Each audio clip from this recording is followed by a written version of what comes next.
On this episode of Travels with Bill, we're at the Association of Manitoba Municipalities meeting. This was a conference held in April 2023, and we're here for a special treat. We're going to hear the three leaders of Manitoba's main political parties debate in advance of what's going to be a fall 2023 election.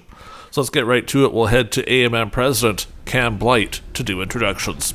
Well, good morning, everyone, again. As the next provincial election is just around the corner, I have really been looking forward to today's Provincials Leader Forum.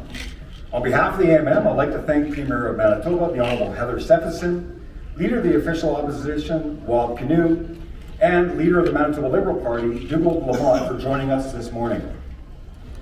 I would also like to thank Richard Kluche, co-host of CJOB Radio, for being here to moderate today's forum. Please join me in giving them all a warm welcome to the AMM Spring Convention.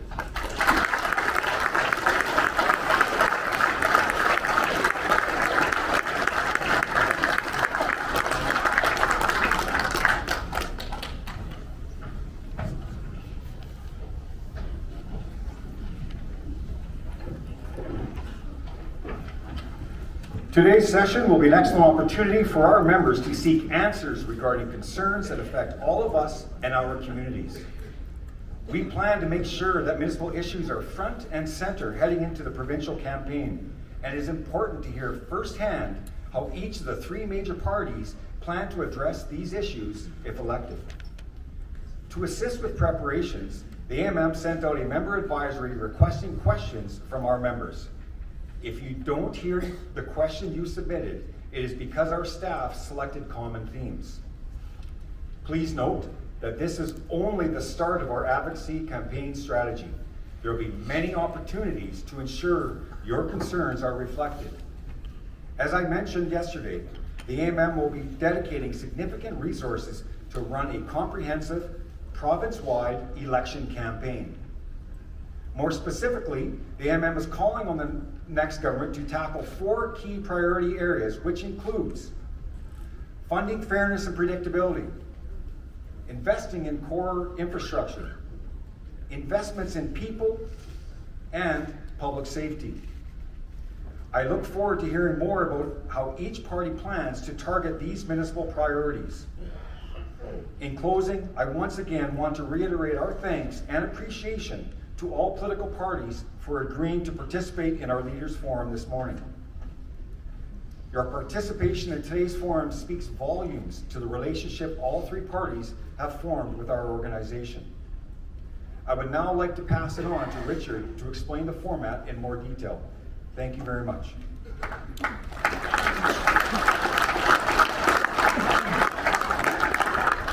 Well, good morning. Time to wake up after that spirited rendition of "Oh Canada." Folks, you can do better than that next time. This is a fairly simple format. There are 6 questions. Each leader will have a 3-minute opening. There's a clock here. And then for each question, there's a 2-minute answer. And then rebuttal time. Each has 1 minute to rebut. So there'll be some crosstalk here as well. And that's my role, candidates, here, is to kind of be the traffic cop involved in this. I'm new to this, so I've never, really done this before. So we'll see how it goes. And thank you all for being here, and thanks to the three of you for being here. Thank you, Richard. I think this is one of those situations where we're 6 months out, and we're obviously in a kind of a pre-campaign to the campaign, and for the three of you to come and agree to be on the stage together is very important. And I think at times when people are talking about the stress of our democracy, it's an opportunity, I think, for not only people in this room but people listening and watching to see that we're going to talk about policy, about programs, not just now but in the months ahead. So for that, I encourage you to give all three of our party leaders here a resounding good morning round of applause.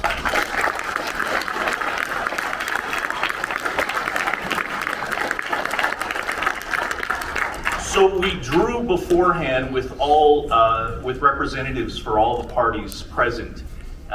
So we have, and we drew for each question and for the opening. So the draw one was for the opening statements, and in this way, it'll be Mr. Kinew, followed by Mr. Lamont, and followed by Ms. Stefanson for those openings. So 3 minutes on the clock. The leader of the NDP is Wab Kinew. Hey, how do you do? I'm Wab Kinew. You are going to be sick of that line come October 3rd. This year I am running to be your next premier in this great province of Manitoba. And I think everyone in Manitoba wants a change at the provincial level. We know that everyone wants change at the provincial level in Manitoba because even the PCs are trying to argue that they're going to change if they get another chance to form government. But Manitobans are smart. I think Manitobans know that if the PCs get another shot to govern, it's not going to be the election year PCs you get. It's going to be more of the cuts and chaos that you saw with Brian Pallister and that unfortunately have continued on under Premier Stefanson. So our team, the Manitoba NDP, is putting forward a strong plan with a strong team because we believe we can deliver a strong future for the people of Manitoba. We know that healthcare is such an overwhelming priority for the people of this great province. And we know what needs to be done. We have to hire more people to work in healthcare, and we're going to have to pay them to work in rural Manitoba and pay them to work in other areas of great need in our healthcare system. At the same time, everybody in this room has experienced the rising cost of living and the rising cost of doing business. And I'll tell you what, the Manitoba NDP is a party of builders. We built the crown corporations like Manitoba Public Insurance, Manitoba Hydro, so that we could have a more affordable quality of life in this province. And so we'd like to cut through the mismanagement and the bureaucracy and get back to delivering an affordable quality of life for people in Manitoba. And as the NDP leader, I travel this province and I hear quite often from people, sounds good, Wap, how are you going to pay for it? Well, I'll tell you how we pay for the needed investments in healthcare. There is too much bureaucracy in our healthcare system, and it's time that we cut the bureaucracy, starting at shared health, and reinvest the savings at the front lines in communities like yours. And so our plan is strong, and this year we are going to be asking for your support so that we can deliver to you and to everyone in Manitoba a provincial government that you can be proud of again. Miigwech, merci. Thank you.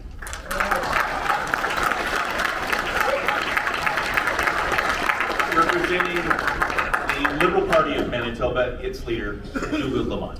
Thank you so much, Richard. Yeah, I'm Dugald Lamont, leader of the Manitoba Liberal Party, MLA for St. Boniface. You know, one of our candidates, Willard Reeves, was knocking on doors and someone asked them why they should vote for Manitoba Liberals, and he said, "Why would you want to vote for anyone else?" The person said they never thought of it that way.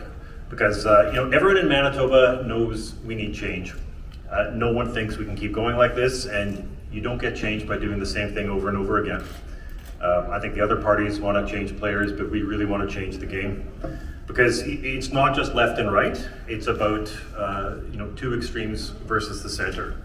You know, and sometimes I've heard the Premier talk about NDP Liberal coalitions as part of their campaign. There isn't an NDP Liberal coalition in Manitoba. That's something that doesn't exist here. So if it's not real, why put it at the center of your messaging? And look, one of the reasons people don't like politics, I think, is that it's all about sticking a label on someone that doesn't really belong and then saying they're all the same. And we are different as Manitoba Liberals. I'm different, I think, as a politician, because we don't think all Conservatives are the same. We don't think everyone in the NDP is the same. And that's not just how I think or how the people in my party think, but it's, you know, it's how we're all being asked to think, that there are only two choices. And that needs to change in this province. Because our commitment is that we'll work for anyone. Those are our values. We have an obligation to every Manitoban. We'll respect your choices. We'll respect your identity. Because as a human being, you have rights. That's the fundamental thing we all have to focus on. Because the reality of Manitoba politics is whether you work or not may depend on your political affiliation. So think for a moment about how you're being controlled by the way other parties have run this province, that you may fear for your livelihood depending on your vote. That's got to change. And that's part of something I believe as a leader, as a person, and as a Manitoba Liberal. And if you want to understand who I am, who my family is, we're basically middle-class scholarship winners. My wife, my father, my grandfather, the middle-class folk who go to work, study, save, served in the military, fought for this country, and helped build and defend the democracy that we cherish, and who believed that being in government was a matter of public service. My dad was born in the middle of the Depression, and he lived the Canadian dream, and not enough people can do that.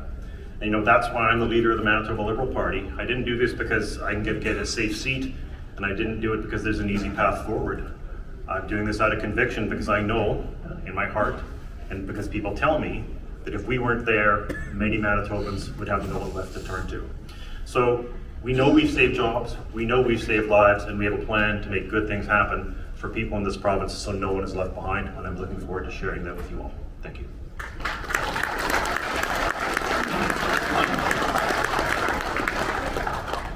For her opening statement, ladies and gentlemen, the leader of Manitoba's Progressive Conservative Party, Heather Stefanson.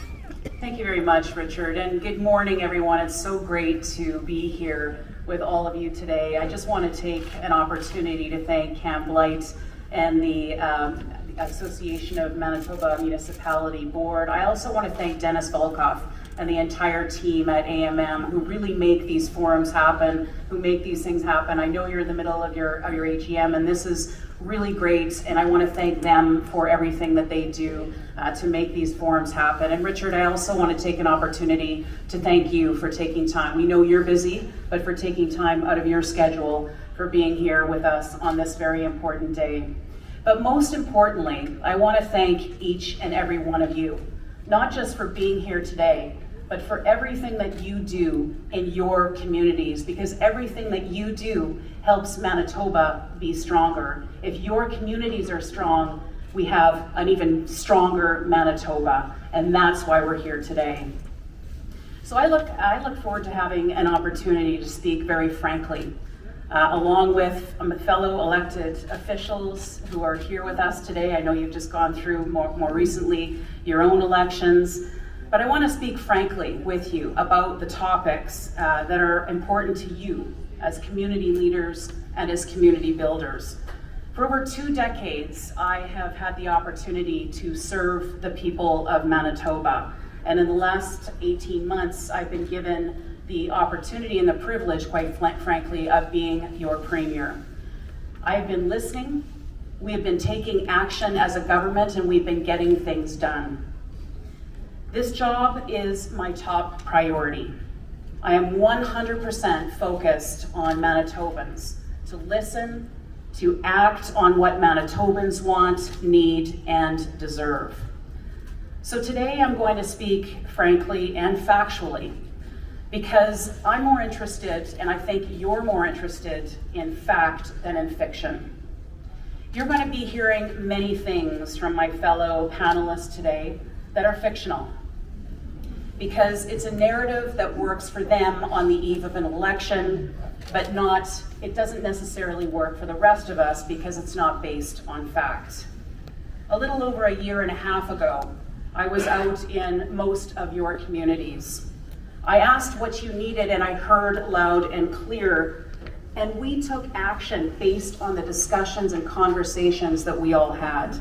A $47 million and 28% increase in ongoing funding to municipalities that will remain in place with our government. That is a fact, and that is not just this year, that is for years to come.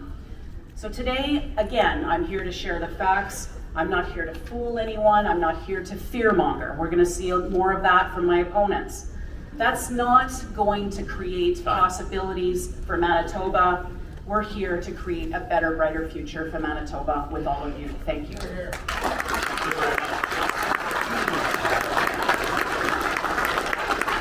So we have 6 questions that really cover the gamut. And question number 1, and again, this was all drawn ahead of time, and it's kind of Leader Stefanson gets a lot of the first questions, but this was the way this kind of draw I wonder happened. how that happens. Well, anyway, so question number one, and candidates, you have 2 minutes each, and then we'll have some rebuttal time afterwards. So question number one, and again, it comes from you folks and has been massaged a little bit. Recently, the provincial government lifted that 7-year freeze on municipal operating funding. Welcomed announcement. But municipalities are also seeking a funding escalator to keep up with Manitoba's growing economy. If your party forms government, how would you structure a predictable municipal funding model that also includes that annual escalator? So the question is, the order is candidate Stefanson, followed by candidate Lamont, followed by candidate Kinew. Heather Stefanson, you have 2 minutes. Thanks very much, Richard. And I think all of you know I have been, and my colleagues and I have been right across this great province of ours, listening to each and every one of you about what your concerns are and what you want to see in your communities. We heard loud and clear that funding was the #1 issue, your baseline operating funding as well as capital funding. But that's why we took action right away and we increased that funding, which does cover off inflation for the last number of years as well. But I can tell you, it's a 28% increase. Some of your municipalities will receive much more than that, but that's a 28% increase on average this year, $47 million into the baseline funding, not just for this year, but for years to come. So that's where we're at. But we also heard loud and clear from each and every one of you that we need to come up with a model that is sustainable for the longer term for your communities. And I have talked to each and every one of you. We want to hear from you. What do you want to see from that model? There are many different options that we have on the table. We want to explore those options with each and every one of you. What is going to work best for municipalities? Because I can tell you what works best for municipalities. If municipalities are stronger, then Manitoba is stronger. So we're committed to making sure that we work collaboratively together to get the job done. Dugald, Lamont, you have 2 minutes on the clock. Thank you very much. This is actually one of my favorite lines in the entire budget, where the finance minister boasted that this was the biggest increase in a decade when it's the only increase in 7 years. Let's be honest about this. And at the same time, I know that they're talking about 28% increases. Look, over the last 7 years, the federal funding to this province has doubled. It's by over $3.5 billion. It's up by 100%. So the idea that part of the problem is, frankly, that the money that's been flowing to the province hasn't been making its way down to municipalities, and that has to happen. First of all, you have to have guaranteed transfers, make sure that those transfers are always going to be in place. We would commit to multi-year budgeting so that you're not stuck wondering what you're going to have to deal with, but also including a little bit of flexibility and making sure that that funding is indexed to inflation so that you're actually able to cover the costs, those essential costs, because you've been starved of them, quite frankly, for the last few years. And that is very, very difficult. I used to work at Western Economic Diversification in the Infrastructure Secretariat, so I knew exactly the challenges that municipalities faced. The federal government tends to have more money than it knows what to do with. The province sometimes has some money, especially we have challenges in Manitoba, but municipalities are often really cash strapped. So there's two things we need to do. One is making sure you've got those transfers, but we also need to look at new revenue raising tools that aren't just based on property taxes. So whether that's sharing PSG revenue or whether it's looking at land value taxes to allow municipalities to experiment with better ways of raising revenue, we need to do those because we need to empower you to be able to make your own decisions so you're not stuck waiting on decisions from the federal government or the provincial government. Mr. Lamont, thank you so very much. Bob Kinew. Well, I'm very proud that the Manitoba NDP was the first party to commit to ending the municipal funding freeze. And now we're coming back today to commit that if we get the great honor of forming your next government in Manitoba, that we will provide you with a multi-year funding commitment. So let's play this up, right? Most of you folks were in the room there last November, and you heard us say that we're going to end the municipal funding freeze. So on a lighthearted note, I view this as the first Manitoba NDP 2023 campaign commitment that's been fulfilled. And there's a lot of work left to do before we get a chance to even think about forming government here in Manitoba. But if we do get that great privilege, then our team and I, within the first year of forming government, will come back and give you a funding picture for municipalities for the rest of our term in office. And that's our commitment. When it comes to what does that escalator look like, well, I think that that's something that I very much look forward to discussing with the leadership of AMM as well as all of you folks as locally elected officials. Perhaps tying the escalator to inflation might make sense. But let's also reflect on the fact that there was damage caused under the 5 years of the funding freeze under Brian Pallister and the 2 years that Premier Stefanson continued it. And so perhaps there's another number that makes sense to ensure that culverts, roads, bridges, that the local services, snow clearing, grading, can be fulfilled. And that's what our team is committed to. Not only being there with stable, predictable funding increases so that you can invest and plan for the future, but to work together with you to come up with that number. Thank you so very much. We've got some time for some rebuttals. I heard, Premier, you said that was a stretch. To say the least. So what I will say is that we have been listening to all of you, been taking action, and we've been getting things done based on what we have heard from you. I took over this role about 18 months ago, and since then, I think you know, I've been out in your communities, we've been taking action based on what we've been hearing from you.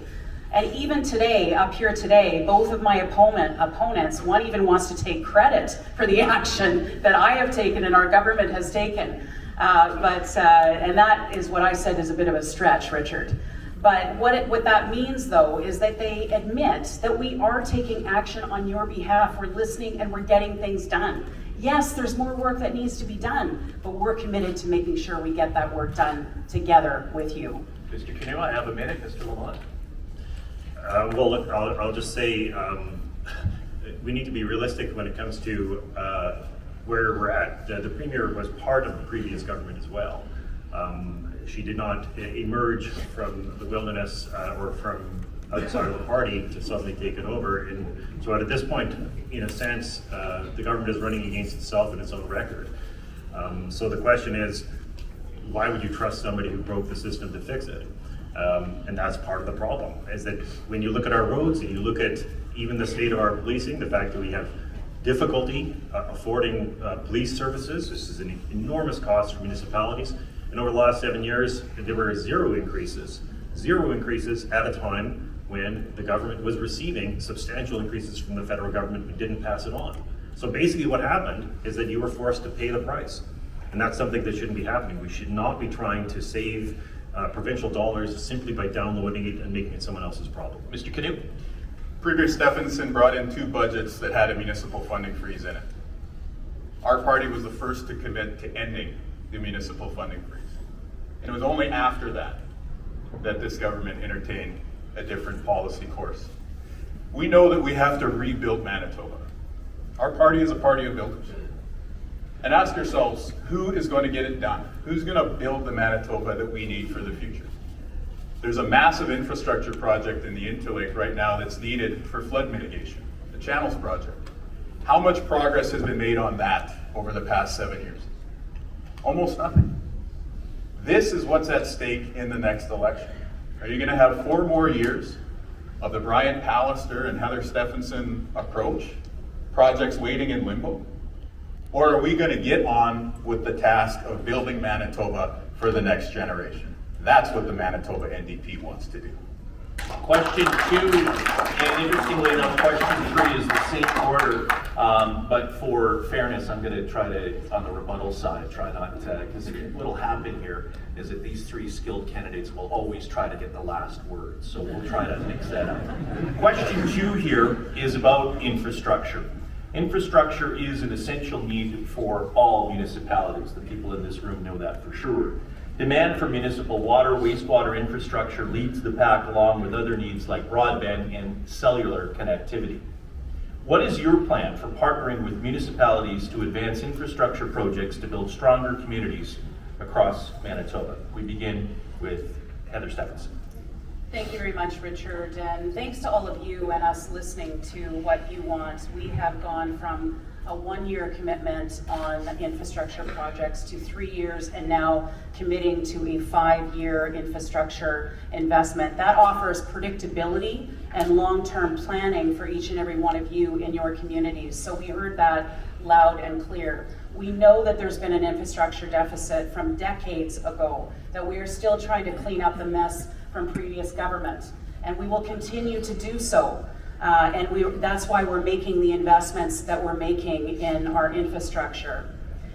We also know that when it comes to municipal water and wastewater infrastructure, that we've invested more than $100 million for rural water and wastewater projects to support future growth and resiliency and protect our waterways. And of course, that is something, when we're making investments like that, those investments really open Manitoba up for the world. And that's why recently we've been awarded, after all of you and all of us together have been working to get the Canada Water Agency, we finally have that coming to Manitoba. And that is a very exciting thing for our community. We know that if we're creating stronger communities across this province of ours, we know that that makes Manitoba stronger. So we are committed to working again together with you to ensure that we achieve those goals. Thank you very much. Mr. Lamont. Yeah, thank you very much, Richard. Look, I worked at Western Economic Diversification. I was doing announcements, but it was the Infrastructure Secretariat where we dealt with these very projects. I worked on the announcement at Nipawa, and I saw firsthand what a difference it made to have a water treatment plant that essentially made high life possible in that town. It allowed an enormous amount of economic growth, and we've talked to lots of folks around rural Manitoba who have said exactly the same thing, that in order to build value-added processing, where we could have $100 million investments or multi-$100 million investments and lots of good jobs in rural Manitoba, we have to prioritize those projects. And look, 4 years ago, in 2019, the PC government, and I'm not sure when the Premier says she's still cleaning up the mess from the previous government, if she's talking about her own or if she's talking to the NDP. But look, at that point they were sitting on over nearly $2 billion worth of federal funding that hadn't been spent. It was $400 million for health, $400 million for housing, and over $500 million for transit. So we're talking about $500 million in infrastructure that was not flowing to the province, to municipalities, even though the province had actually signed off on them. So the reality is these projects are chosen, they're prioritized by the province. So it's about working together. We should have an infrastructure secretariat that includes municipalities, so that we're planning these things and so that the money is flowing on time. And especially if you've got multi-year budgets, you're not sitting there waiting to find out what you're going to get so you can plan. So you can start to issue tenders, you can start to put contracts out. You're not going to be hamstrung because you'll know ahead of time. That's one of the major things we want to do, and make sure that we're making those priority investments that will allow your communities to grow and to attract investment. Thank you. Mr. Kinew. Anybody who's driven on Highway 75, anyone who's driven in the city so far this spring knows we need to dramatically improve the infrastructure investments we make in this province. And let's be clear, it's about building the infrastructure, but it's also about maintaining it. Because how many flood woes are aggravated by the lack of maintenance on culverts and ditches caused by years of a municipal funding freeze? So everyone's going to promise investments in infrastructure, but we'll go a step further and say this. We need to take some of the politics out of how infrastructure money gets identified in Manitoba. And so we want to create a blue ribbon panel. Local experts, local municipal leaders, representatives from different sectors of the economy, and you tell us, where should the infrastructure investments be going? Should it be water infrastructure in the Pembina Valley? Should it be Highway 75? Should it be Highway 6? The east-west transportation corridors? Is it vertical infrastructure? You tell us. Because one of those questions I get traveling the province is, how far is that pendulum going to swing in the other way if there's a change in government? Are you going to continue on with water infrastructure in the Pembina Valley? Is southwestern Manitoba going to get the roads and the highways that it needs? And the answer is yes. We're going to maintain those investments. And there's one other crucial important point we need to make when we talk infrastructure. Let's make sure when we're spending infrastructure money in this province that those Manitoba jobs go to Manitobans. These investments should be putting good paying jobs in our communities so local families can put food on the table. There's a $1 billion water infrastructure project going on in the city, and the way the province structured it, there's an Alberta general contractor. That ain't right. Manitoba jobs for Manitobans. Mr. Lamont, you've got 1 minute to rebut. Look, I just wanted to add, we've all experienced bad roads, we've all experienced bad cell service, and that's another thing that needs to be a huge priority. And I remember announcements in trying to improve internet and cell infrastructure going back nearly 20 years. This needs to be a huge priority. It's not even, as you all know, cell service is not a luxury. It's an absolutely essential because there are farmers and others who need to contact emergency services, but you can't even get a cell service sometimes on the number 1 between Brandon and Winnipeg.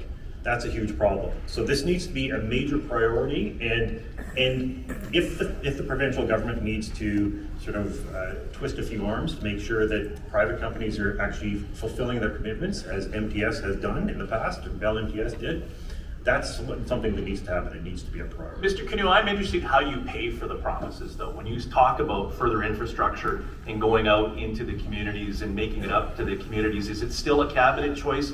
And how do you pay for this? Because there's been a lot of promises and a lot more promises to be made over the next few months. Well, let's talk about the Blue Ribbon Infrastructure Panel first of all. I'm talking about local municipal leaders, industry leaders, voices from ag, voices from every geographic region of the province. One thing that we've seen too much of, Richard, over the past few years is division in our politics, especially during the pandemic. And what I don't want to see is for these infrastructure announcements to all of a sudden create winners and losers in our province. So let's bring people together, and let's bring people together around these projects that are going to build our province for the future.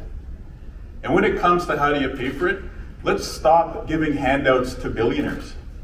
Right now, this government is going to send $1 million check to a Bay Street company that owns Polo Park Mall. Why don't we keep that money here in the province and invest it in our future, invest it in the next generation? Heather Stefanson, you've been accused of giving out big checks to Ontarians. Go ahead. Well, I'm going to answer the question that Mr. Kinew didn't answer, and that is, how does he plan to pay for all of this? And I can tell you, he hasn't come up with an answer to that. I will answer it for you because we've seen from past NDP history how they do that. They raise your taxes. Well, Manitobans can't afford that.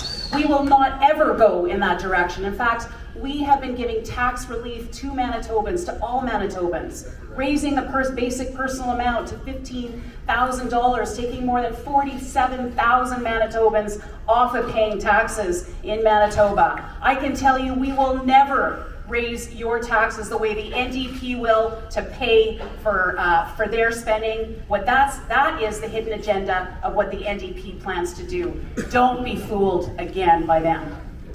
Question number 3,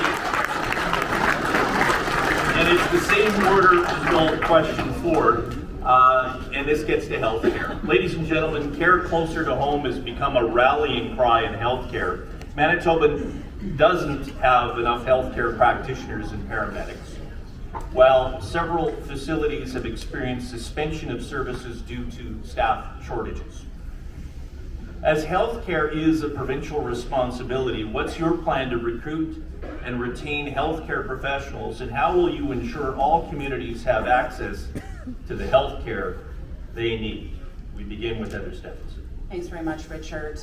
And again, all of us have had loved ones, neighbors, friends who have gone through very difficult times in their own health in our province. And we want to make sure that we have a healthcare system that is there for them when they need it.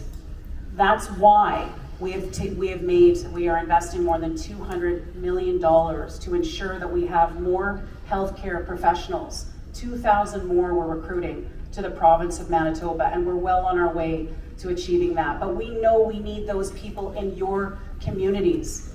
I was out in Brandon last week announcing more funding for the Brandon Hospital to ensure that there's more healthcare closer to home for those in the Westman region. That will act as a hub. By offering the tools that we have and the investments that we made in Brandon just last week, and that's one example, you will be able to get that health care closer to home, especially cancer care and the treatment that you need closer to home. Not coming into Winnipeg all the time for your cancer care treatment, but being able to get those treatments in the community. And those are the investments that we're making. We recognize that you want healthcare closer to home, and that's exactly what we're doing. Mr. Lamont. Yeah, thank you so much. Care closer to home was actually our healthcare slogan in 2019. So if you're wondering where it came from, we had our AGM this weekend where we announced a program to attract and retain and say thank you to all those people who've been working in healthcare. It's a between $5,000 and $10,000 thank you, because there are a lot of people who never received anything throughout the pandemic. There are people out there and healthcare workers who still haven't had a raise, who have been without a contract for years, or they only just had a contract and they're still waiting for it to be fulfilled. So one of the reasons why you're seeing issues in rural areas, it's not just the lack of nurses and doctors, which happened, but it's also the fact that there aren't any lab workers, because there has not been an agreement for the Manitoba Association for Healthcare Professionals for 5 years. And EMS workers who are in rural areas get paid $7 less an hour than they do in the city of Winnipeg. So one of the things we have to do is, one, we have to reward those people and thank them. We also offered a $10,000 bonus for nurses who are going to come back into the public system for 2 years. But it's about valuing these people and actually making sure those services are there so that you actually have a lab in the ER that's working. And that didn't happen. One of the things that happened is that under this government, they closed so many clinics that it actually endangered the U of M medical school accreditation. You cannot run a healthcare system. Our healthcare system depends on the U of M medical school. But we lost residency spots because they went around closing clinics, closing urgent cares. This is something that there was a problem that was caused prior to the pandemic as well. All at a time when the amount of funding to this province for healthcare was going up. So part of it is about reinvesting and making sure that we're paying people properly to work in teams, to work in rural northern areas, because that's what we need to do. We have to make sure that you deserve that care as much as anyone else. Thank you so very much. Mr. Kinew.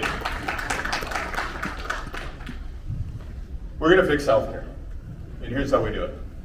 We're going to fix healthcare by doing what everyone in this room knows that we need to do, which is hire more doctors, nurses, lab techs, and paramedics, and pay them to work in rural Manitoba. Now, what we've seen over the past 5 years is the opposite. We've seen resources leave the bedside, resources leave local communities, and it's all being concentrated in this new bureaucracy that the PCs invented called shared health. Nobody can explain the benefits of shared health over the past 5 years. Probably most people in the room couldn't even tell you where the front door to shared health is. And this is why you're seeing closures in your communities. This is why Carberry is worried about their ER come September. This is why you can drive the entirety of Highway 2 and not see any emergency services. This is why we've seen closures announced in the Interlake and communities like Ericsdale, closures in the Parkland, West Bend, across the province. It's the wrong approach. So at this time, I'd like to invite everyone in the room to join us on May 1st in Virden, Manitoba, where the Manitoba NDP is going to roll out our strategy to fix healthcare in rural Manitoba. So we're going to have a strong message on May 1st in Virden to lay out our plan to fix healthcare, but it basically boils down to this. Let's cut the PC bureaucracy that is shared health and return those healthcare investments to where they belong, which is at the bedside in communities like yours. All right, we have some time for some rebuttals, I'm sure. And again, I remind you, the question is, Manitoba doesn't have enough healthcare practitioners, paramedics. Mr. Kinew, you said we have to wait till May 1st. Heather Stefanson, you have a minute, go ahead. We can wait till May 1st. We're taking action now, and each and every day we are working on ensuring that we are attracting more than 2,000 healthcare professionals to the province of Manitoba. We are making those investments now. We recognize, though, there is no quick fix to healthcare. It'd be interesting to see what the plan is here. Mr. Kinew seems to think that there's a quick fix to healthcare. There is no quick fix to healthcare. It's going to take all of us working together to make sure that we get the resources that we need and that we get them into the communities where it's needed. And that's what we're committed to. We're committed to working with you to ensure that you get the resources and the human resources that you need in your communities. We know that this is nothing that is unique to Manitoba. You know that as well. We've just come through a worldwide pandemic where there's been challenges with health human resources. This is a challenge right across the country. I can tell you we are taking action and we will work with you to get things done for your communities. Mr. Kinew, go ahead. Well, I'll tell you one thing. It is going to take years to fix the damage that the PCs have caused to healthcare. But our team is up to the job. And you know what? The PCs continue to use the pandemic as a shield to try and paper over the mistakes that they've made in creating shared health and in cutting healthcare services in communities like yours. And you know what? There are many other provinces competing for our human resources right now. If you live in the West, man, how many lab techs and x-ray techs and paramedics have you lost to Saskatchewan? If you live in the rest of the province, how hard is Ontario coming for our physicians and nurses? We've got to get in the game before we lose any more people from the bedside. It starts with de-emphasizing the bureaucracy and re-emphasizing care close to home by adding more people at the bedside. Mr. Lamont, you got a minute. Thank you so much. Look, the other thing we have to be doing is we need to be looking within.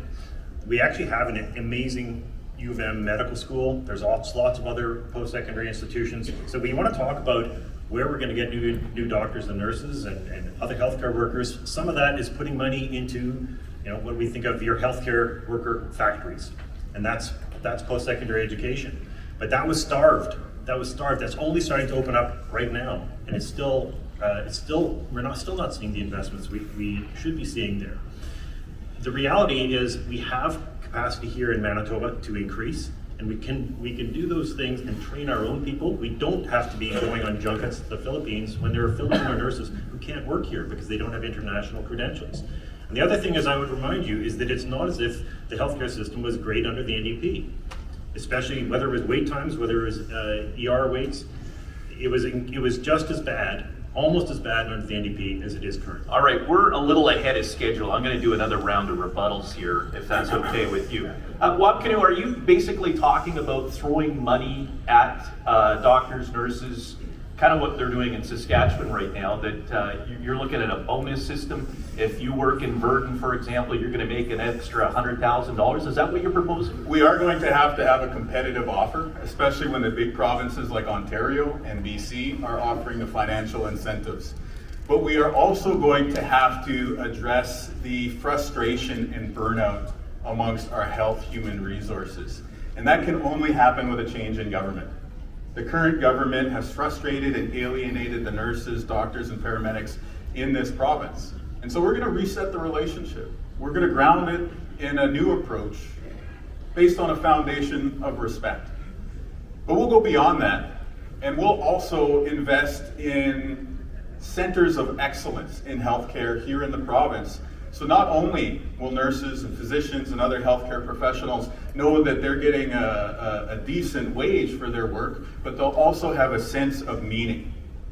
The belief that they're responding to their life's calling and helping their fellow Manitobans lead a better life. All right, Heather Stefanson. We recognize there's challenges in our healthcare system, there's no question. We've just come off a worldwide pandemic.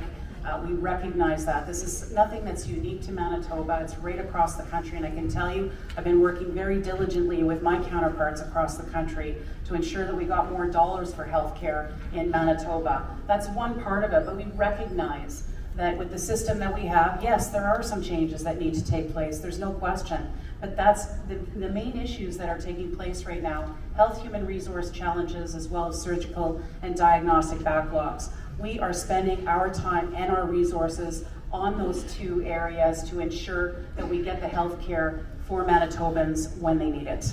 Lamont. Look, we have to be honest. I think that our healthcare system collapsed sometimes during the pandemic, and frankly, it was while the Premier was health minister. The idea that it's going to take a very long time to dig our way out of this, to fix the healthcare system, it is true, but it's because of the level of damage that's been done, both by the PCs and the NDP.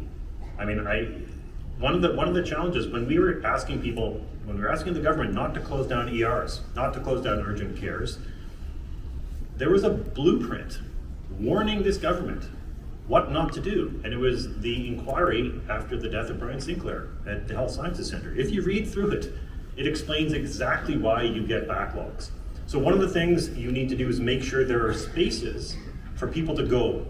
You make sure that there are places, because so you don't have seniors living in hospitals when they should be in a PCH, and so you don't have people stuck in an ER when they should be in a hospital bed. So some of that, we could be reopening spaces and beds to clear that backlog. That's a simpler answer to what we need to approach. It's not just, it's organization, it's not just shortages. Thank you so very much, and I'm looking forward to more ideas in the months ahead as we answer some of these very important questions critical to the future of this province. Question number 4, the order is different. We'll begin with Mr. Kinew, and it is crime rates and drug trafficking. There's a story in the news this morning as well, have increased across Manitoba. While repeat offenders are often caught and quickly released, public safety is a top priority for municipalities. I spoke to somebody just the other day who said that trying to get the RCMP here, we have to lie to get the RCMP to respond and say that there's somebody with a gun here. There are problems in rural Manitoba for sure. How do you propose to tackle skyrocketing rates of crime and protect Manitoba communities? We begin with Mr. Kinew. Well, thank you, Richard, and let me begin by saying that everybody in this room deserves to feel safe. And everyone in your communities deserves to feel safe as well. And while there have been some long-standing issues in Manitoba, I think everyone feels like things are getting worse these days. But whose watch has that happened under? My opponent here was the Attorney General in Manitoba at the start of the PC administration. At that time, there were 2,400 people in correctional institutions across our province. By the time she became the Premier, that number had gone down to 1,600. That's before Bill C-75. Many of the issues we're seeing today are caused in part by the mistakes that the PCs have made during their time in office. So we need a better approach. We need to invest in law enforcement. And again, law enforcement is going to be a very important part of the solution. We know that the RCMP settlement is also a hot topic that you are all going to have to grapple with, and we will be there for you to help you contend with that issue. At the same time, we need a comprehensive approach that also addresses the root causes. Things like addictions. We need to invest in solutions to the problem of homelessness. And let's be clear, as bad as homelessness is here in Winnipeg, this is a province-wide problem as well. We need to address it in Thompson, in Dauphin, in Brandon, everywhere where we see this issue arising. And the third plank in a comprehensive approach is very important. We need jobs for young people in Manitoba. If we put somebody onto a good path, but we don't have a good job for them waiting there at the end of it, in rural Manitoba, on reserve, in the north, we're going to be dealing with this cycle over and over again. So let's create hope and opportunity for the next generation in Manitoba as well. Thank you very much. Mr. Lamont.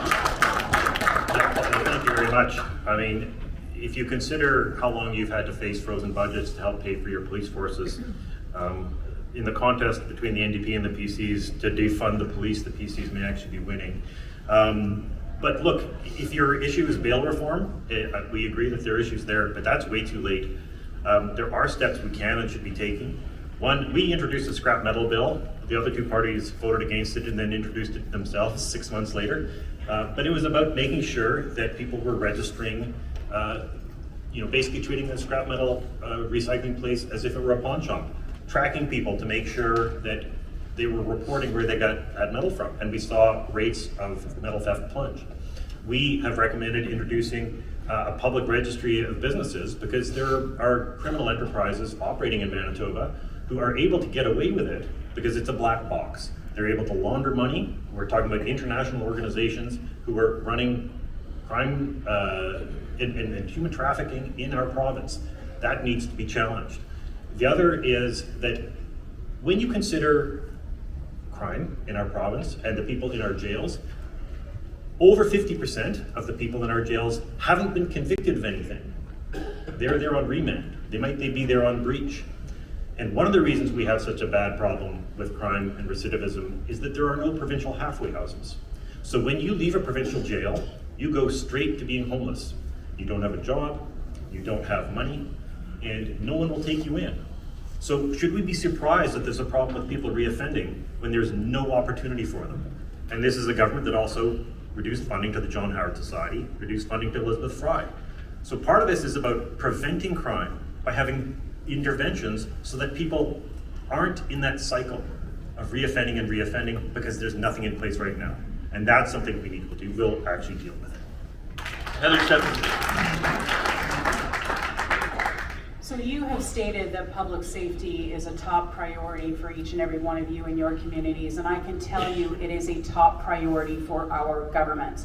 That's why we have invested over $52 million in a violent crime strategy in budget 2023 that gets tough on violent criminals and repeat offenders. We want to make sure that our streets are safe for families to go and to play in our communities. We want to make sure that they're safe in all of our communities right across this province of ours.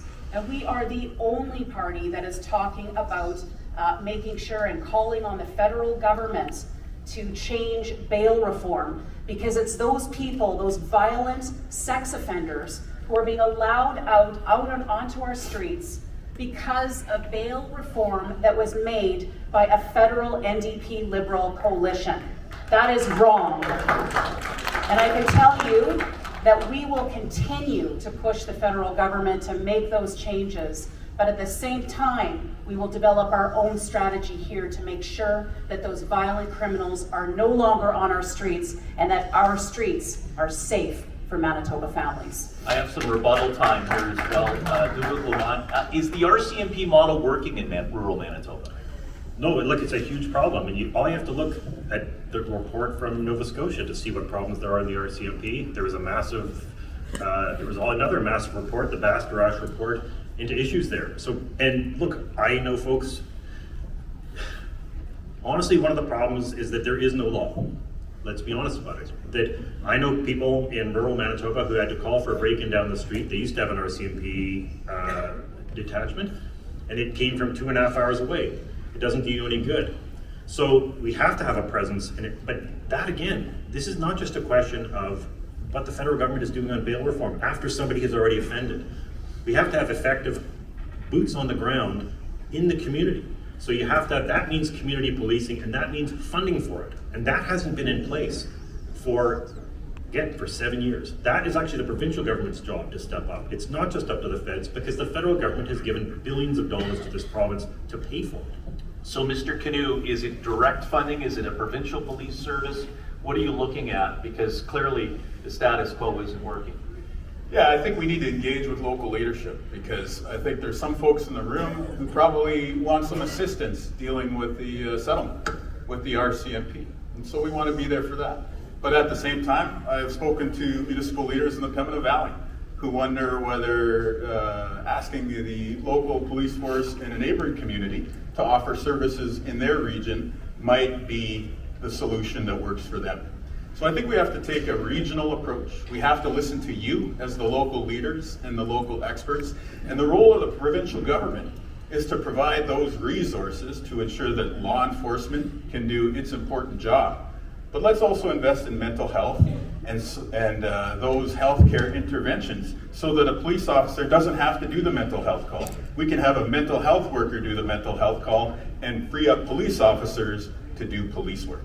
Heather Stefanson, is it a better deal with the RCMP nationally here? So we need to obviously work closely together and collaboratively with the federal government and with municipalities on this. This is going to be a challenge, no question, but we're going to get through it together. There's also other police forces across the province as well. And with First Nation police forces and other local community police forces as well that we need to hear from. And what is that future model going to look like? You know best what works in your communities, and that's where we want to listen to each and every one of you. The leader of the Liberals said that we don't invest in community safety. I can tell you that the Downtown Community Safety Partnership, we have put millions of dollars into that. They are helping take with the resources that we have given them, which the federal government has yet to put any money into. We have been giving them funding so that they can alleviate the police, so that they can get out and do their job. So those are the kinds of investments that we are making as a government. And why are we doing it? Because we want families to feel safe in each and every one of your communities. Thank you so very much. Question number 5. Over the past decade, provincial office closures and consolidations have often resulted in jobs and families leaving local communities. If elected, does your party plan to continue the trend of centralizing services, or will you pursue a more decentralized approach to the delivery of government services? We begin with Heather Stefanson. Thank you very much, Richard. And this came up last week in a conversation I was having with many of you who are here today. And I can tell you that I recognize, and we recognize as a government, what 2 and 3 jobs mean in each and every one of your communities. And we want to ensure that we are providing the supports that you need in those communities to deliver the services within those communities. So we want to have that conversation with you about how to better deliver those services. But when it comes to jobs in your community, and the leader of the opposition talked about jobs, he has no plan about building, our economy here in Manitoba, but he talks about jobs. Well, let me talk to you about jobs. We have made it clear that Manitoba is open for business. We have set up a venture capital fund, over $100 million, in partnership with the credit unions that are in each and every one of your communities, so that you now have access to the capital that you need, the businesses in your communities, so that you can expand here in Manitoba and not expand in Alberta or Saskatchewan or in other areas. We want you expanding here. That creates jobs for each and every one of your communities, and that's what we want to focus on, making sure we deliver on. That and better services for your communities. You know best how to run your communities. We're here to listen, to work with you. All right, thank you. Dugald, Lamont. No, look, there's been an extraordinary amount of centralization, and lots of it's been under the PCs as well. It's funny, again, it seems counterintuitive, but it's the PCs who brought in RHAs, it's the PCs who brought in shared health, creating 2 entirely new levels of bureaucracy for our healthcare system.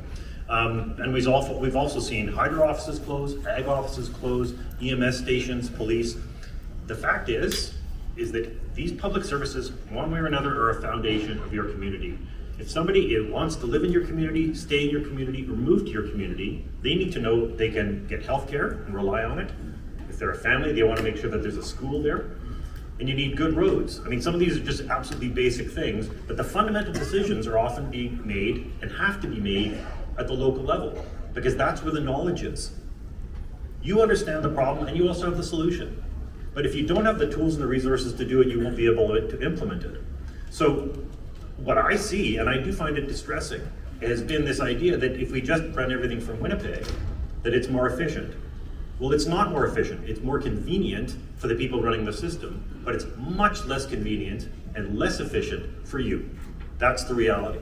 So we need to be willing to invest and make sure that you've got those money and those resources, and that those decisions are being made at the local level. Because whether it's Bill 64, which sought to completely eliminate local democracy from school boards, or Bill 37, which was an assault on democracy for municipalities.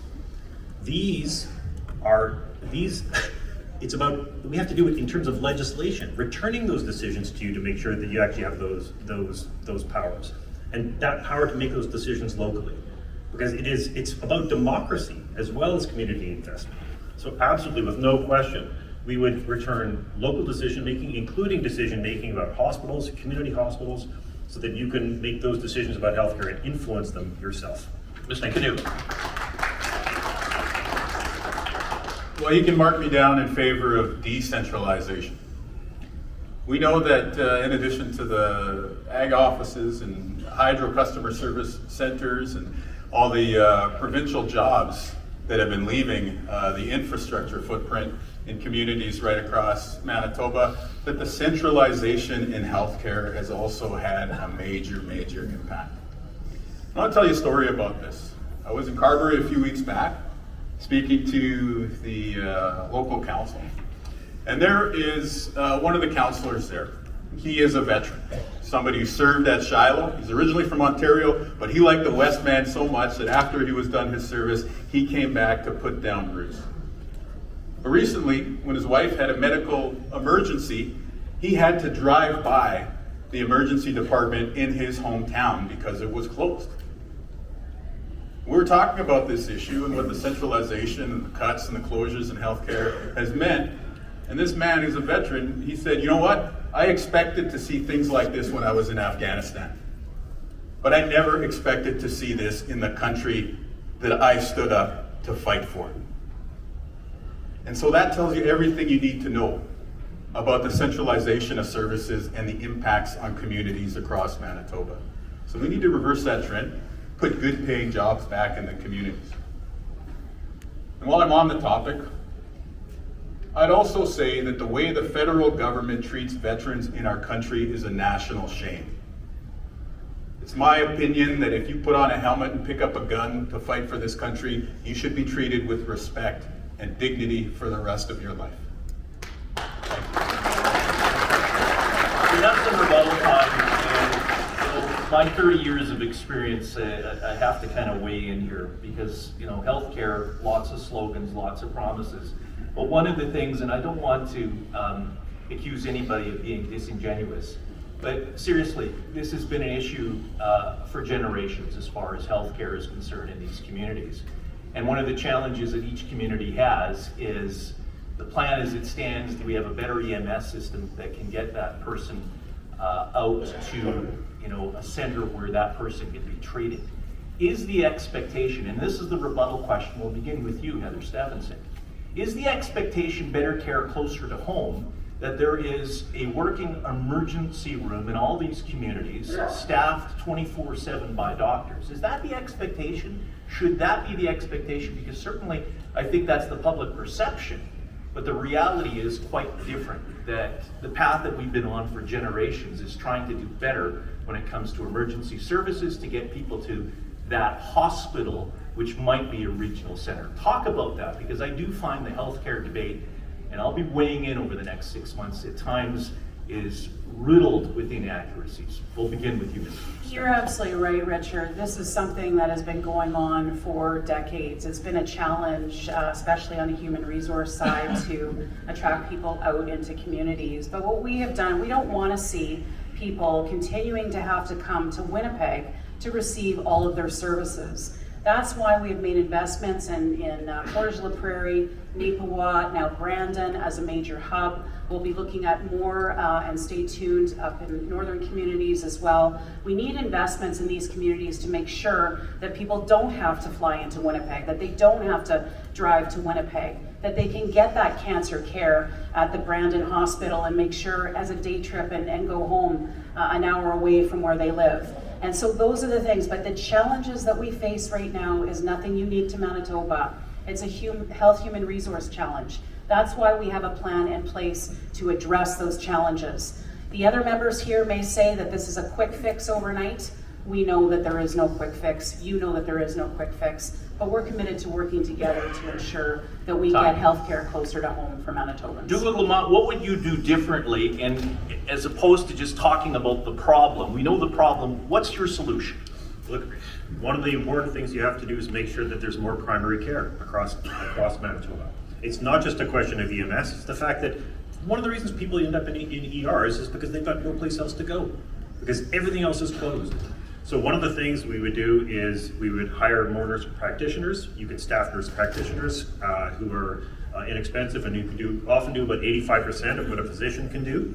We would pay people to work in teams, and we would pay family doctors more to work in a clinic and work in a clinic in a rural area, so that you would be supporting an entire clinic that is basically to provide primary care, so that you can make sure you get that. What we found is when you look around at jurisdictions that have more family doctors, their people are healthier and they're lower cost. So, and one of the reasons why we have such an expensive and difficult healthcare system in Manitoba is because we don't do anything with prevention, and everything is a crisis because of the way the other two parties have run the system for 3 decades. Kinew. Well, it's clear that it's going to take years to fix the damage that the PCs have caused to healthcare. And we have to start by resetting the relationship and investing in those people who work at the front lines instead of political appointees and the bureaucracy in healthcare. So let's start there. And I'm really glad we're talking about healthcare, but let's recognize that the question was originally about centralization. There's another example of a closure I want to remind you of, which is the closure of the Dauphin Jail. There was no mention of this in the 2019 election platform by the PCs or when they were campaigning. And yet that's the first thing that they did in the parkland after they got in again. They closed that facility and they put dozens and dozens of people out of work. And so which version of the PCs are you going to get if they win another term in government?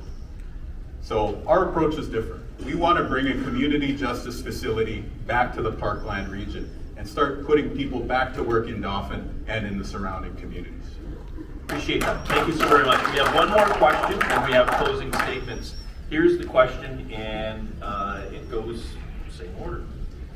What is your party's plan to make Manitoba more competitive, as well as attract and retain people so they are more likely to put down roots and invest in our great province and grow our local communities? We begin with Heather Stefanson.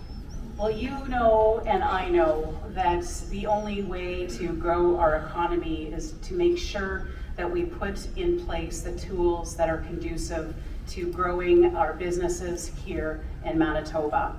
That is what I have been committed to since I took over Premier, to send a message to people around the world that we are open for business.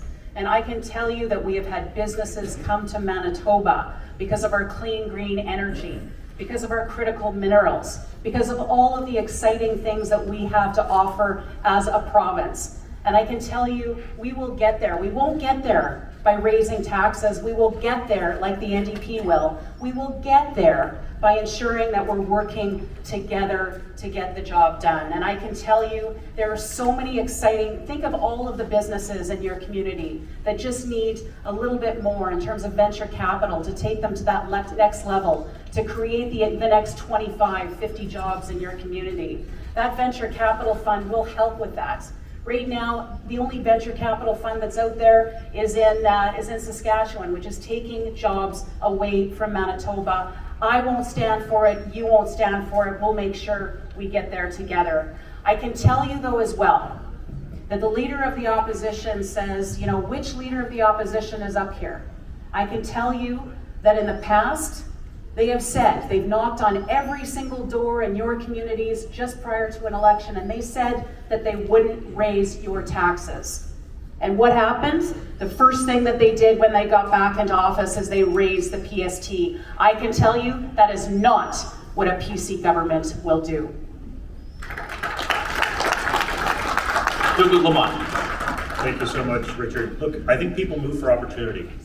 So it's about creating new opportunities in Manitoba. And there are a number of ways of doing that. Part of that is the government's role. You have to step up, you have to make those investments in infrastructure, whether it's energy or water or roads, to actually make sure that you can fill your truck completely and when you're trying to get your goods to market. But it also needs to be a focus on Manitoba ownership. I think we often talk about this idea that we're attracting people. We have to bring this business from here. We have to bring these workers from here. When there are entrepreneurs here who do and have faced huge challenges getting access to capital because of political favoritism. I don't want a situation where people are getting $500,000 because they're politically connected, have free money. That doesn't make sense to me. So we want a Manitoba Business Development Bank, which is independent, politically independent, and would actually have a number of people. You can have people from multiple political parties and multiple experts in order that Manitoba businesses can get access to the investments they need without having to go to outside of Manitoba. And that's a way of building wealth. Alberta has the Alberta Treasury Board. It has its own bank. North Dakota has its own bank. Scotland is planning this exact thing. So this is about a strategy to build Manitoba-owned businesses. That needs to be our focus if we're actually going to build wealth in this province. And it should be available to everybody, whether it's a First Nation, whether it's a rural or northern municipality. This is a way we have to make sure that we're actually growing the economy. The other is the biggest source of immigration to Manitoba are international students. And our schools and our universities attract people from across Canada, from around the world. We need to encourage them to stay here, but we sent a message, no, we're not going to help you because the PC government canceled health insurance for international students. So we're competing for people, and those people will move here and they will stay here and they will become Manitobans. That's a hugely important part of what we need to do. And that's the key to it, is that it's about opportunity more than anything else. Thank you so very much. Mr. Kinew. More people are leaving Manitoba today than have in a generation. And this is one of the key metrics that we should be measuring the success of the next provincial government. Who is poised to bring our kids back home? To put down roots, to have good paying jobs, to have the schools and local healthcare facilities that attract a young family to be able to set up their life in a local community. I travel the province and I see many of you with a valiant effort on your local economic development investments, trying to bring people there. But is the provincial government matching your commitment? You know, for generations in Manitoba, we had a relationship between working people and the government. And the relationship went like this. If you work hard, if you pay your fair share, then the provincial government is going to be there to provide health care for you in your local community, a good school for you to send your kid or grandkids to, and they're going to give you the opportunity to get ahead. Unfortunately, these past few years, whether it's with Bill 64 or closures of emergency rooms or cuts to health care, that relationship with working people in our province has been broken. So we need to restore that. The Manitoba NDP has worked hard to return to our roots as the party of working people in Manitoba. And so we're going to be there to ensure that critical mineral development happens in our province with higher labor standards and environmental standards than anywhere else in the world. We are the party that built the hydro infrastructure that gives us a competitive advantage to be able to land large-scale industry. And instead of the doom and gloom that we've been hearing the past few years, why don't we have a Manitoba NDP government that can be a sales force to bring needed investment that will build the future of Manitoba? All right, we got time, 1 minute each for some rebuttals. Who wants to go first? Dugald, Lamont? Sure. I'll just point out that the electrification of Manitoba, of rural Manitoba, happened under a Manitoba Liberal government. There used to be those things. But look, Doug Campbell was Way back machine. Yeah, absolutely. But then, frankly, the city of Thompson was discovered and developed by a Manitoba Liberal government. But because there used to be that commitment, and I will say again, there needs to be a commitment to economic development for everybody. And the NDP, I mean, some have said that they're supportive of workers. They're sometimes not too supportive of people who don't work. And if you look at poverty in Manitoba, you'll see exactly why. The fact is that we need to be looking after everybody, and we need to be focusing again on opportunity and growth across Manitoba that has to be shared. So if we're going to talk about, and I'll say one thing, which is very important, that we need to start recognizing that what's good for Indigenous people is good for Manitoba. That is an absolutely critical thing for the future development and for justice in our province. Thank you. Other Stefanson? 20-minute free-for-all. No, just kidding. You got to do this. 1 minute. So I started off this debate talking about fact versus fiction. And for the leader of the opposition to stand before you all today and talk about a critical mineral strategy, after we all know that he's a signatory of the LEAP manifesto that says to keep all of the critical minerals in the ground. That is not economic strategy for the future of Manitoba, sir. So let me tell you as well. let me tell you as well, we talked a little bit about the NDP Liberal Coalition. We are the only party that's called on the federal government to put a halt on the rising carbon tax, put a halt on that tax altogether. Now is not the time to be taxing Manitobans more. Now is the time that Manitobans need affordability. That's why we have called on the federal government to stop that. The NDP Liberal Coalition has not called for that at all, so don't be fooled by these individuals. They're all about raising your taxes. We are all about ensuring that we are growing our economy, because that's what creates jobs in your local communities. Mr. Kinew.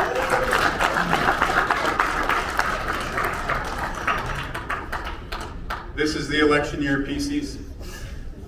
Trying to pick fights to score points on social media. Here's a fact. I am the only provincial leader who stood up to Justin Trudeau's Bill C-21 that would have taken firearms away from law-abiding hunters, target shooters, and families who want to teach the next generation to live off the land. So it's no surprise that Mr. Lamont wouldn't be critical there, but why wasn't the PC leader speaking out on this topic? You said absolutely nothing about Bill C-21. Oh my God. I was the only leader to do so. And the reason why I did is not because I'm out here trying to score political points or rile up my base on social media. I spoke out against this because I am a gun owner. Because I'm teaching my kids how to hunt safely. And because I want them to feel as good about living on these lands tomorrow as we do today. And I will stand up for our way of life here in Manitoba every time it's threatened, and put the good of the people first every single day. All right, thank you. I'm hoping this is a preview of things to come here. We have closing statements that are 3 minutes each, and then afterwards there's a group photo.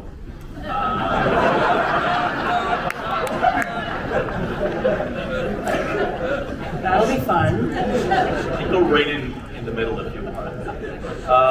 And then you can tweet that too. Anyway, closing statements. We begin with Heather Stefanson. 3 minutes. So this whole day has been about fact versus fiction.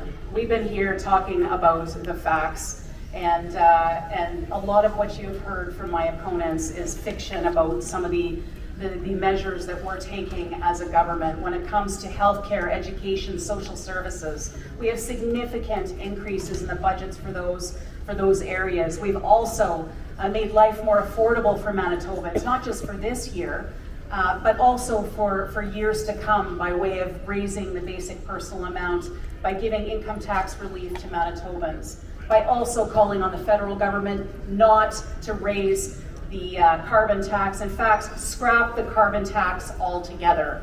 That is where we're at, and those are the facts. Also facts, $47 million more, a 28% increase in all of your funding. Again, let me be clear, that is not just for this year, that is for years to come, but we recognize there's more work to be done. We are committed to working with each and every one of you. What does that escalator look like? What is it based on moving forward? Those are the discussions that we want to have with each and every one of you in the days and months ahead. $311 million in tax relief, because we know that the carbon tax unfairly penalizes Manitobans and Manitobans alike. $100 million in venture capital fund, which I already talked about earlier, in partnership with credit unions right across the province. Those are more jobs and will create more jobs in each of your communities. $4.1 billion in predictable funding over 5 years, so you can plan and build your infrastructure projects within your municipalities. You know what you need in your municipalities. You know best. We want to work with you and make sure that you've got the tools that you need to fulfill those obligations that you've made in your recent election as well. So folks, those are the facts. And there are even more facts in this brochure that is there for you just outside this door. We didn't get to all of them today, but these are the facts. So let's stick to the facts. Let's not let my opponents fearmonger. We're better than that. We'll work together, because by working together and having stronger municipalities, we know that stronger communities make for a stronger Manitoba. Thank you.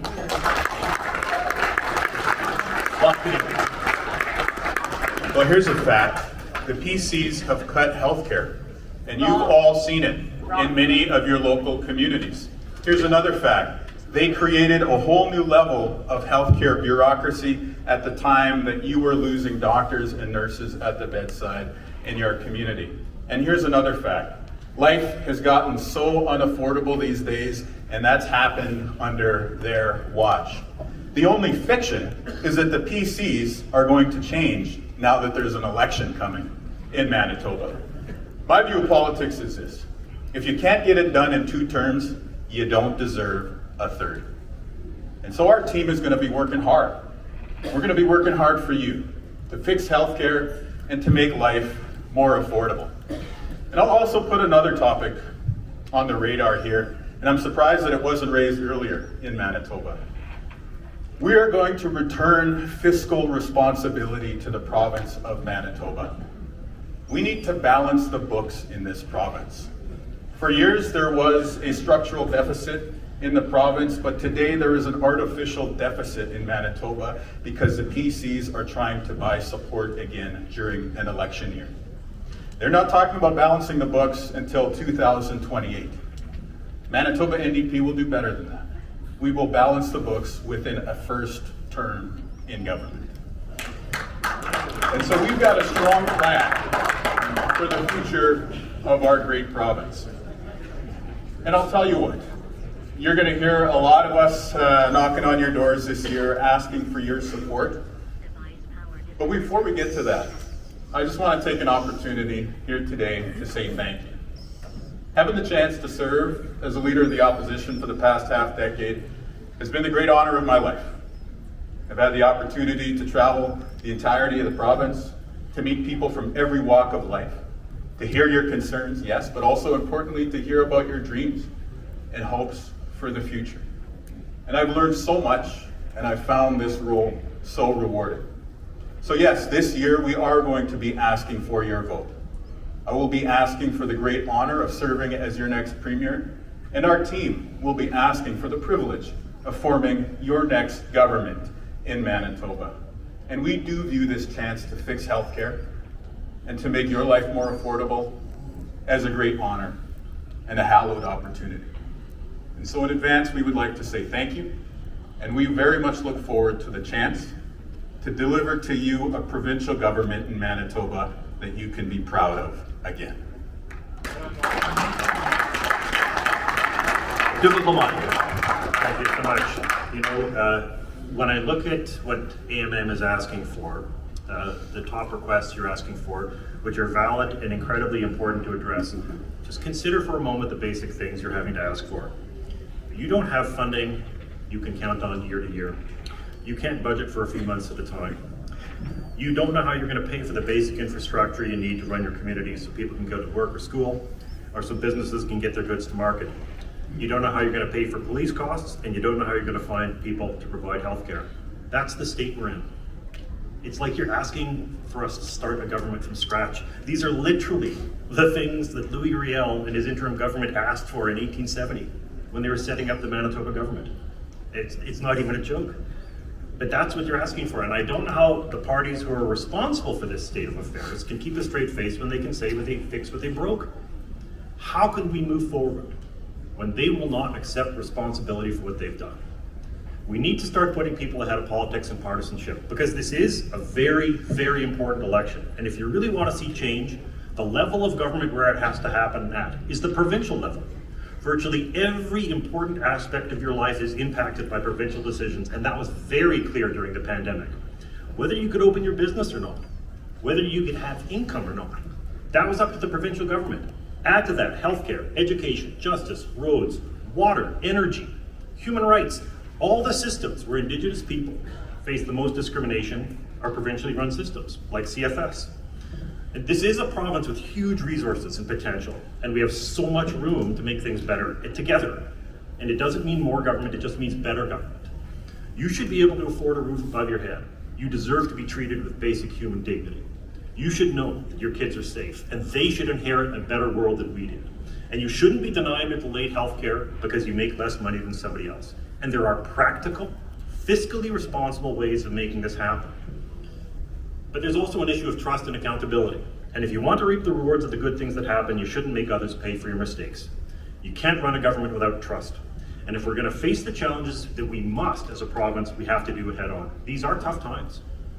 There is desperation out there, and that is part of what's driving people apart, because people are being hurt, and your choice is not between left and right, it's between the extremes and the center.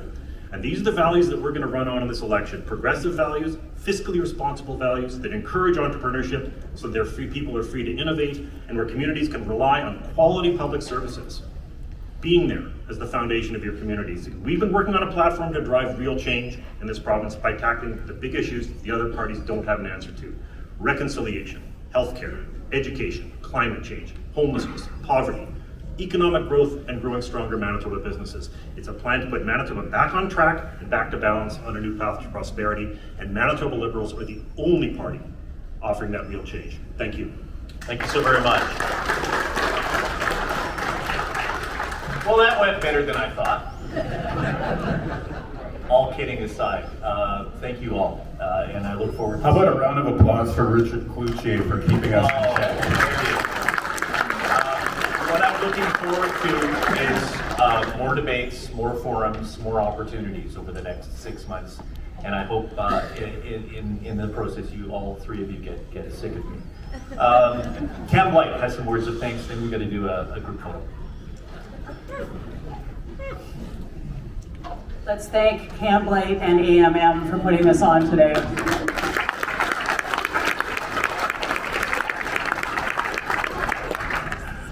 Yeah, what a way to set the tone for our convention. How are we going to beat this? That was absolutely incredible. And you know what, I cannot begin to thank you enough and express my appreciation to all three of you. Ladies and gentlemen, we just had the three leaders of our provincial parties here today before any other forum ahead of an election in 2023 talking about municipal priorities, priorities that matter most to municipalities. They were here that's what we talked about specifically, and they were here doing this for us today. They did not have to agree to come and do this. They went on a limb, and they committed to coming here today, and I think that just shows the respect that they have for Manitoba municipalities and how they do value us and the importance that we are to building a greater Manitoba. So I cannot thank you enough for coming here today. That was absolutely incredible.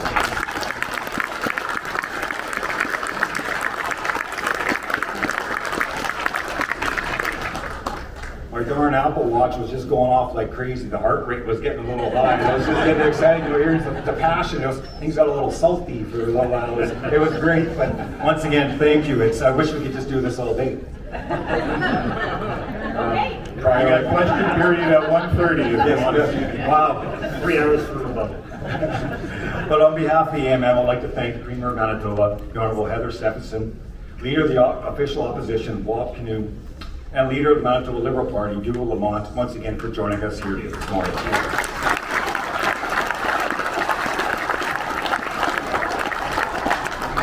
And I think we also have to give a very special thank you again to Richard Cloutier for moderating today's great discussion. What an incredible job he has done. You would think he's done this before, but. Ladies and gentlemen, that's it for the formal portion of the meeting this morning. The trade show is open, and it's time to get a coffee and take a tour of the show floor. Please make your way to Hall A on the 3rd, where you can meet all the exhibitors and learn about their products and services. I ask that you make your way back to the 2nd floor for the breakout sessions that will begin promptly at 11:15 a.m. Thank you very much for your attention.